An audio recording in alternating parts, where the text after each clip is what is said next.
now let's move on to a little bit of NRA related questions, or some of our NRA related questions that we've gotten. Sure. This one comes from a Reload member named Christy. And she asks, we know the NRA is in turmoil, but unless readers and listeners have actually tried to work with their standard service divisions in the last year, whether it's membership, education, competitions, clubs, they may not realize how decimated the staff and services have truly become. These are all divisions that historically have played a role in supporting a robust and engaged pro-Second Amendment culture between major political fights. With these services unraveling, membership dropping, and staff who spent their time focusing on engaging the grassroots gun rights community ousted in the last few years, where do you see NRA's place in helping to mobilize any grassroots political response to new gun control proposals after these high-profile shootings? That's a really good question. It is, yeah. Because she's right. The NRA has cut staff dramatically. Now, most of that came during the pandemic, where they laid off hundreds of people, but they haven't rehired most of those people. And so it is in a practical sense, a much smaller organization than it used to be. Obviously we had that internal financial report that we published last year that showed their revenues and spending are both half of what they used to be in 2018.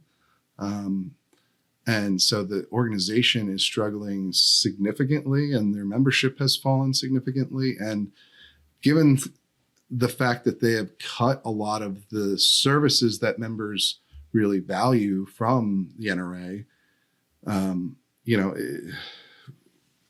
it's hard to see how they're going to climb out of that hole very quickly or easily, especially with the New York case still pending over their head, which very well could result in not only the ouster of their leadership and Wayne LaPierre and other members of NRA leadership, but could also see a court-appointed overseer at the end of it.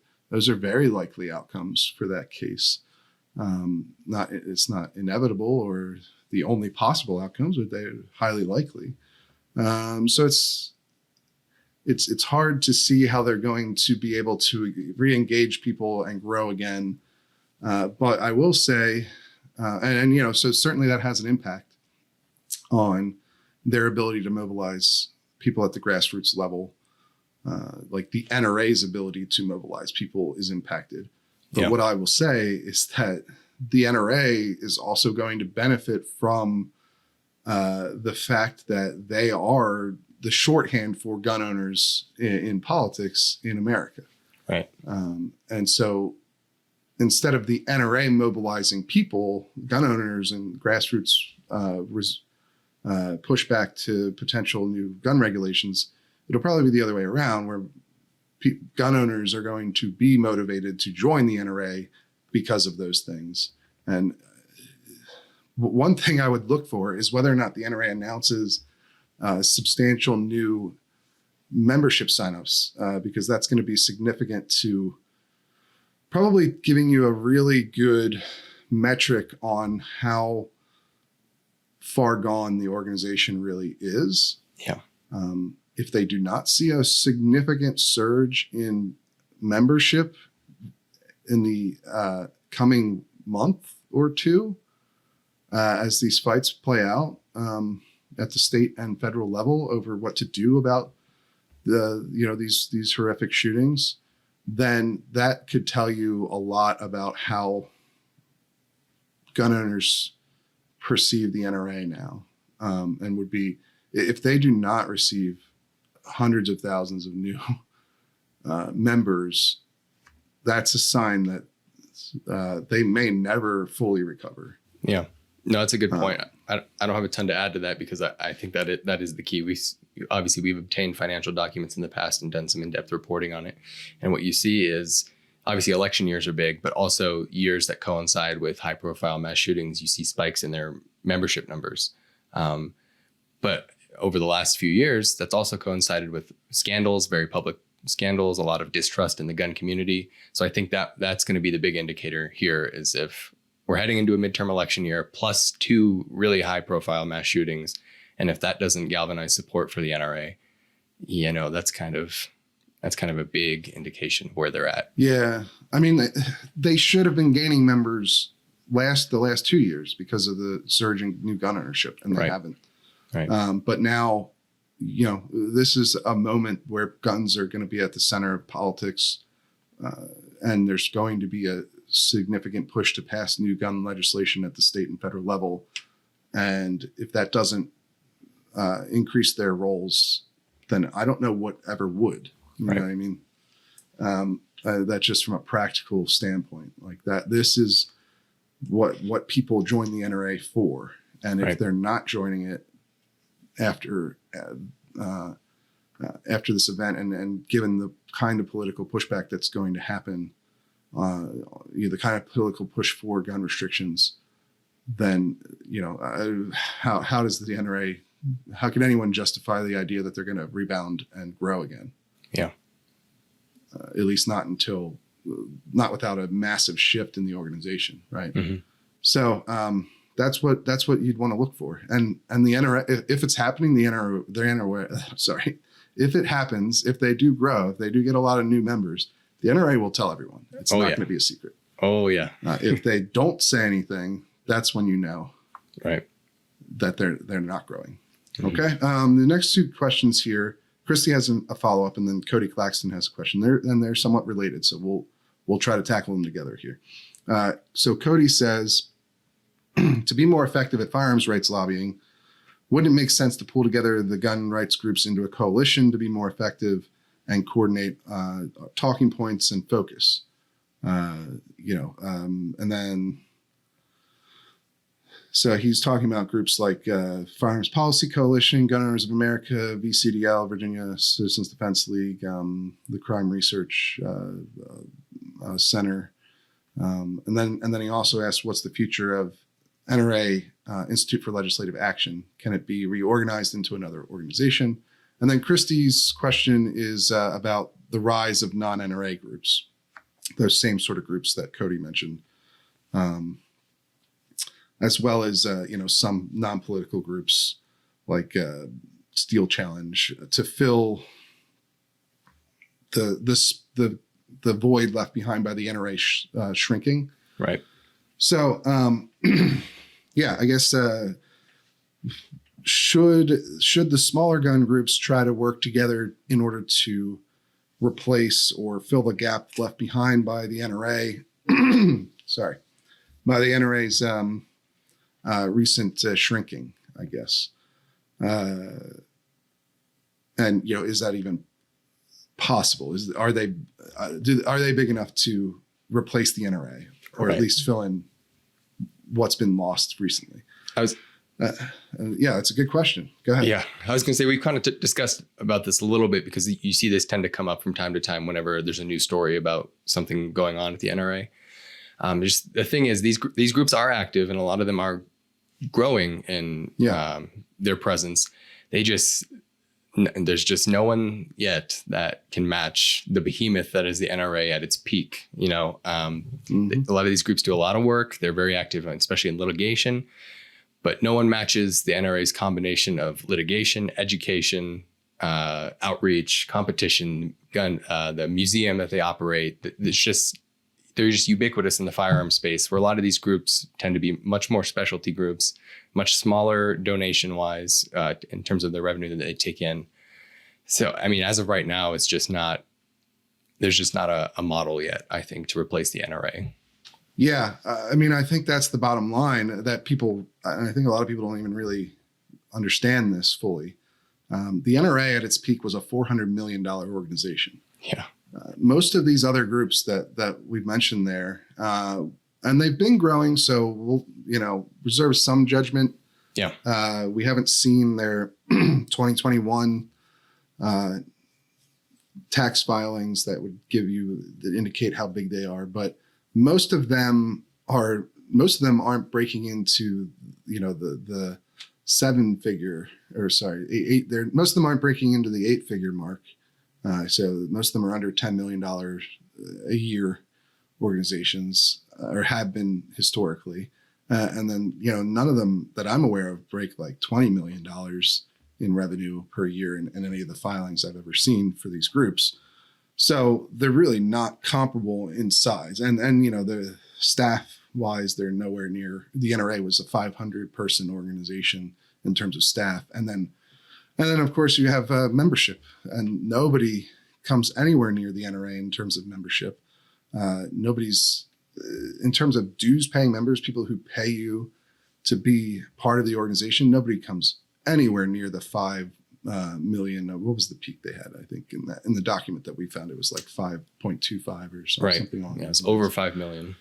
Over 5 million, but it was never near 6, despite some of the claims the NRA had made. But that no one else is probably even near 1 million, even close. And that includes organizations on the other side of the issue too. Every Town or March for Our Lives or whatever. None of them have.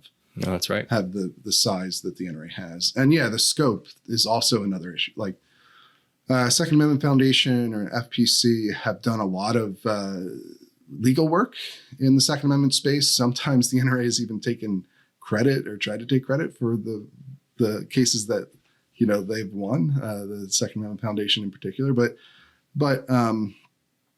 that's all. That's like their main thing. Right. They don't really have